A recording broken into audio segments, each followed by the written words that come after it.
साथियों, ये जो शिविर आप देख रहे हैं, ये शिविर है बाबा हनुमान दास का और ये मुख्य द्वार है इस शिविर का।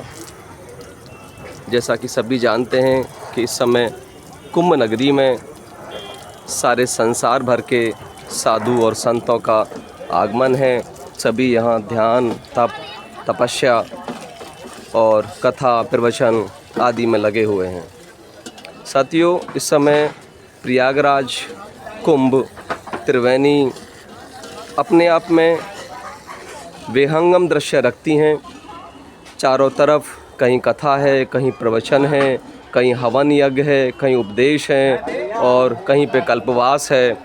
ये महाराज जी का कुंड है, हवन कुंड है, पूजा पाठ के लिए। भगवान का मंदिर, भैया मंदिर अंदर है। ये दर्शकों, ये सब चीज़ें देखने मात्र से भी मनुष्य को फल प्राप्ति होती है, ऐसा हमारा भी मानना है और ऐसा संतों का भी मानना है।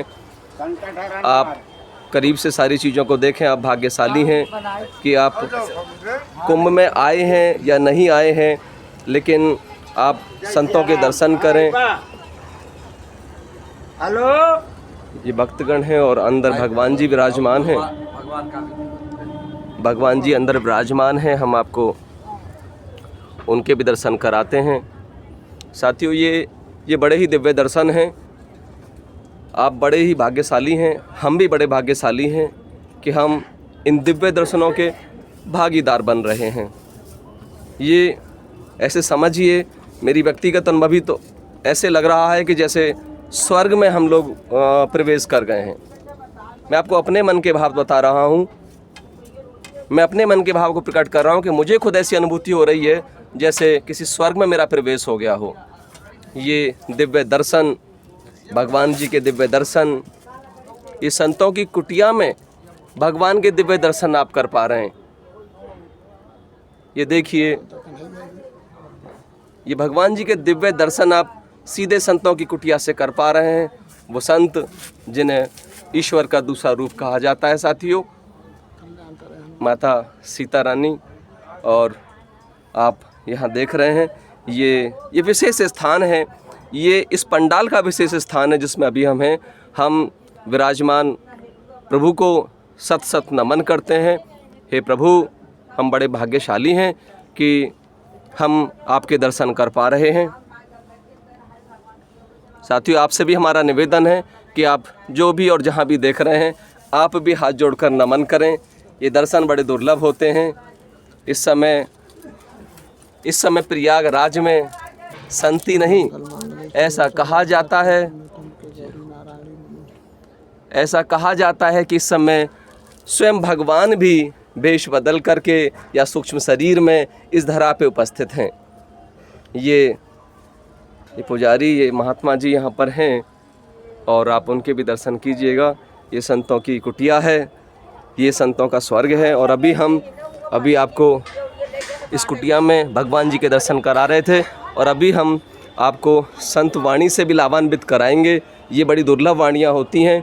साथियों, आप बड़े गौर से सुने इन प्रवचनों को। हाँ, गुरु जी दर्शन करा दिए। गुरु जी बैठा है, आप दर्शन करके ये आप नमन करें। आप जहाँ भी देख रहे हो, जिस अवस्था में भी आप देख रहे हो, संतों के दर्शन, और गुरु जी आपको आशीर्वाद भी दे रहे हैं। इनके आशीर्वादों से ही जीवन तर जाता है। हमारा यही मानना है और पूर्वजों का भी यही मानना है और संतों का भी ऐसा ही मानना है।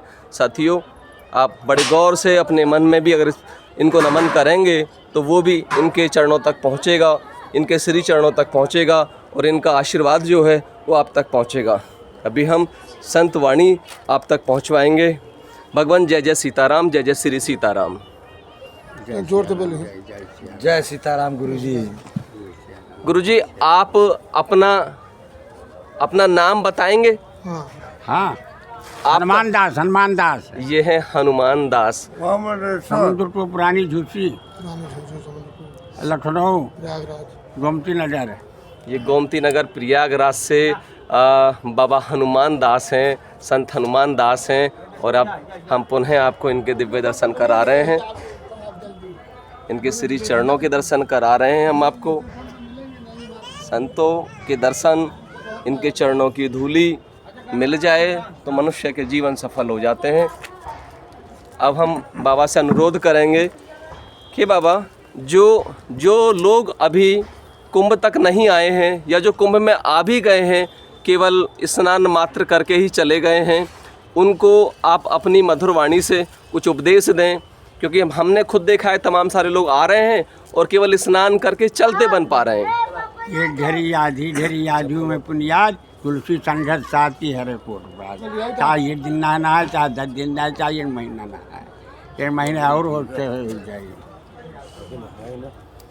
बाबा गृहस्थ में जो लोग जीवन जी रहे हैं, जो जोर बोलिए तभी सुनिए, जो गृहस्थ का जीवन जी रहे हैं, जो घर परिवार में और बाल बच्चों के साथ जीवन जी रहे हैं, उन्हें आप क्या कहना चाहोगे? जीवन जिए तो चाहे घर जिए तो जो कुटुरम पालई परिवारा वो का दोष नहीं कुंती वारा रामायण में दिए। परिवार का पालन जो परिवार के पालना वो तो है। तो परिवार के पालन के साथ साथ वो कैसे भगवान से जुड़े रहें, कैसे भजन से जुड़े रहें? पूजा करते रहे, पूजा करते हैं। हेलो गुरुजी कह रहे हैं कि आप समय निकाल करके गृहस्थ पालन के साथ साथ आप पूजा पाठ के कार्यों से जुड़े रहें, भजन आरती और उन सब चीज़ों से आप जुड़े रहें। और भी साधु संत हमारे साथ में हैं, हम बारी बारी से इनसे भी बात करेंगे और इनकी वाणी भी आप तक पहुंचाने का प्रयास करेंगे। भगवान, आपका शुभ नाम क्या है? मेरा नाम जो है श्री मनमोहन दास जी महाराज है और मेरे गुरुदेव जी बाबा श्री हनुमान दास जी महाराज ध्यान योग सिद्ध योग हैं जी। और ये मेरे बड़े भाई गुरु भाई हमारे बजरंग दास जी महाराज हैं। भगवान, मैं आपसे ये विशेष पूछना चाहूँगा कि आजकल जो युवा हैं वो थोड़ा सा भटकते जा रहे हैं। युवाओं को हम देख रहे हैं चारों तरफ कि वो माता पिता की आज्ञा, गुरुओं की आज्ञा और ईश्वर भक्ति, उन चीज़ों से दूर होते जा रहे हैं। तो वो कैसे मार्ग पे लौटें और जो नौजवान हैं वो ना भटकें, उनके बारे में कुछ बोलें आप।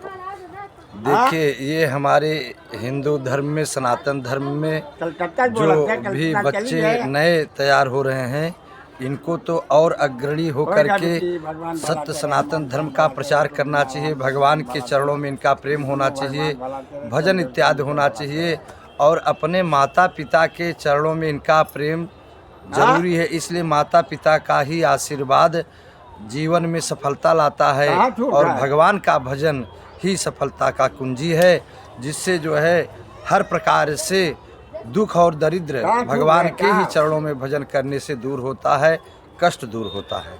इसलिए बच्चों को, नए पीढ़ियों को, नए लड़कों को चाहिए कि अपने सत्य सनातन धर्म को मजबूत करने के लिए, इस हिंदुस्तान को मजबूत करने के लिए भजन और सत्य सनातन धर्म का प्रचार जरूरी है।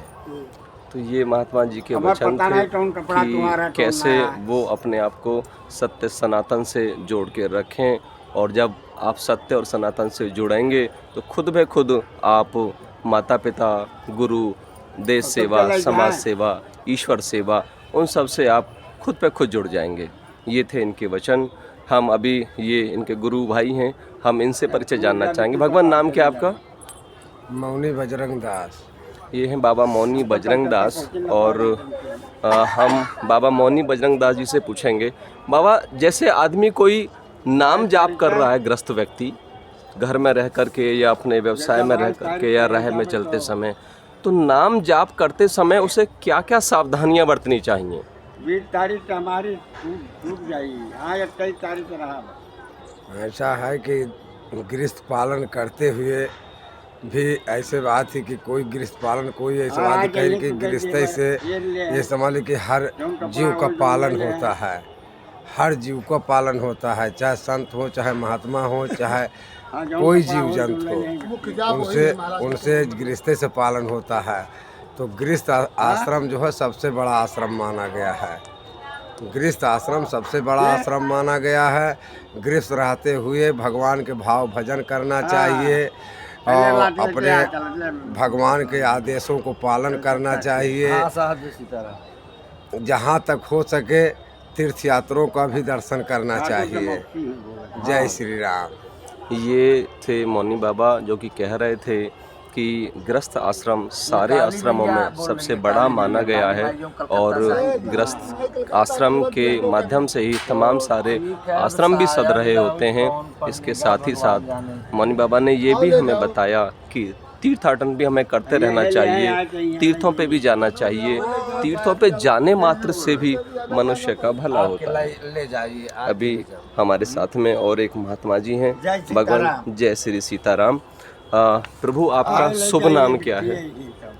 हमारा शुभ नाम कृष्णदास जी महाराज कथा व्यास भगवान को पुरानी झूसी जी जी जो कि अपने गुरु जी और अपने गुरु भाइयों के गुरु गोविंद के बीच सानिध्य में आप सबके बीच में प्रयागराज धरती में कल्पवास के उपलक्ष्य में यज्ञ भंडारा आश्रम में कोई भी भूखा दुखा आ जाए सबकी सेवा भाव से सामूहिक कल्याण हेतु लक्ष्मी प्राप्ति हेतु सर्वग्रह बाधा शांति हेतु यहाँ पर सामूहिक कल्याण हेतु यज्ञ लक्ष्मी नारायण यज्ञ हुआ और मनुष्य का सर्वप्रथम जन्म लेने का उद्देश्य सार्थकता इसी में है कि हर कार्य को देखते हुए भगवान से जुड़कर रहें। भगवान इसलिए कि पूर्ण है तो ब्रह्म ही है और जितनी भी वस्तुएं हैं ये अपूर्ण हैं। ये मानव शरीर बड़ी दुर्लभ है।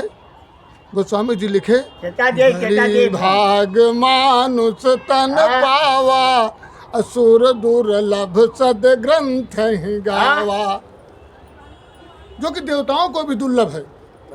अब यह शरीर मिली है तो भगवान का भजन हाँ प्रयाग के महिमा। प्रयाग में सब कुछ अचल है मेरे प्यारे भक्तों। सकल पदार्थ भरा यहाँ क्या नहीं है, सब कुछ यहीं पर है। तीर्थराज प्रयाग में यहीं पे है। वट विश्वास अचल निज धर्मा तीर्थ राज प्रयाग सुकर्मा। ये तपस्थली है, तपोभूमि है, ऋषियों मुनियों का सनातन से जुड़ा हुआ स्थान है।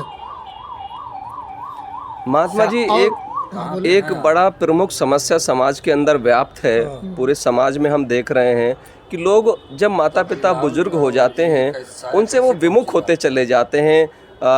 अंग्रेजी की भाषा में इसको न्यूक्लियर फैमिली बोलते हैं। एकाकी परिवार हिंदी में कहा जाता है। और वो एकाकी परिवार में पति पत्नी और उनके बच्चे और माता पिता किस अवस्था में है उन चीज़ों से वो विमुख होते जा रहे हैं। तो ऐसे बच्चों को, ऐसे नौजवानों को आप क्या कहेंगे जो जवान होने के बाद में अपने बुजुर्ग माता पिता से दूर होते हैं, उनकी सेवा से दूर हो जाते हैं? दो शब्द आप उनके बारे में जरूर बताएं। देखिए, माता पिता तो मुख्य हैं, सर्वतीर्थ है माता और सर्वदेवाय पिता होते हैं। इन्हीं के पूजा और सेवा के बाद भगवत प्राप्ति होती है और नहीं तो दुर्लभ है।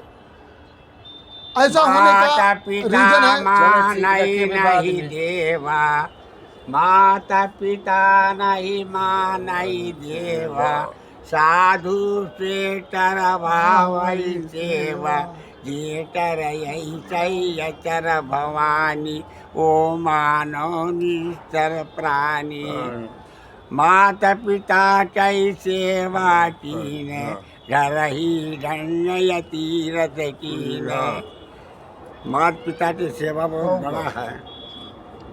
ले गया थे तो अभी महात्मा जी बता रहे थे कि माता से पिता से तो हो सकता है, बाकी माता से नहीं हो सकता है। माँ जो होती है माया की, माता का बहुत सेवा कर है, माता का बहुत सेवा कर है, तब पार होगा, तब पार हो। हाँ, जो प्राण तक के माता जी आवत थी। गुरु जी कह रहे थे कि वो लोग जो अपने माता पिता की सेवा से विमुख हैं, वो सांसारिक कितने ही कार्यों में, भलाई के कार्यों में जुटे रहें, वो पुण्य नहीं कमा सकते। वो पाप के ही भागीदार हैं। वो पाप के भागीदार हैं जो अपने माता पिता की सेवा नहीं कर रहे हैं। ऐसा गुरुजी उपदेश दे रहे थे। और अभी एक संत महात्मा और इस संतों की पूरी टोली है। आज हम भी बड़े भाग्यशाली हैं कि एक साथ कई संत वो उपदेश दे रहे हैं और हम आप तक पहुंचाने का प्रयास कर रहे हैं। अभी तक ज़्यादातर एक संत ही आपके उपदेशों तक जुड़े होते, लेकिन आज संतों की पूरी मंडली बैठी हुई है। संतों की पूरी मंडली हम एक साथ दिखा रहे हैं। गुरुजी बीच में है और शिष्य जो हैं वो आजू बाजू बैठे हुए हैं। ये बड़ा ही सुंदर दृश्य है, गुरु का सानिध्य है और वो अपने आप में कमाल का होता है। अभी हम संत महाराज जानना चाहेंगे। भगवान, अभी जैसे हम कुंभ में देख रहे हैं, कुंभ में हम बड़ी गौर से देख रहे हैं, नवंबर से ही हम कुंभ को देख रहे हैं। यहाँ पे कुछ लोग प्रभु यहाँ पर पुण्य लाभ भी कमा रहे हैं और कुछ लोग इसके उलट काम भी कर रहे हैं। कुछ लोग यहाँ जय सीताराम, जय जय सीताराम, जय जय सीताराम। जय सीताराम।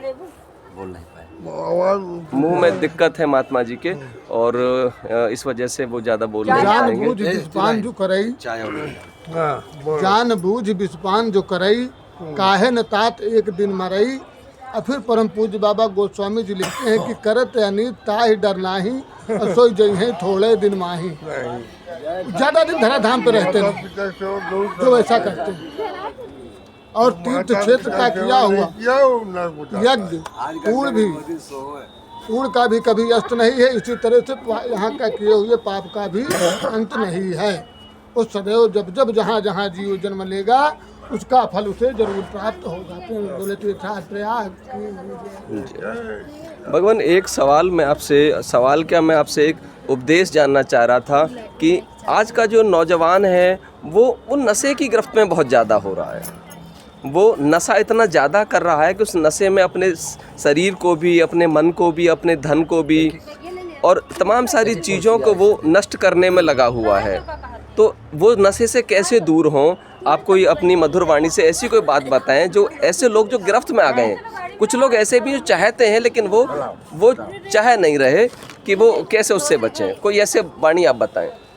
देखिए जी, मेरा तो कहना ये है कि नशे में जो लोग पड़ रहे हैं वो अपने शरीर को नुकसान पहुंचा रहे हैं और अपने माता पिता यानी जो ये सहारा है कि मेरा ये बच्चा अब आगे बढ़ेगा, मुझे भी कुछ मेरा सहारा बनेगा, माता पिता यही सोचते हैं। लेकिन आजकल अच्छे आपने सवाल पूछे कि जो है नशे में लोग आधे ही उम्र में या शरीर को छोड़ते जा रहे हैं नशे के।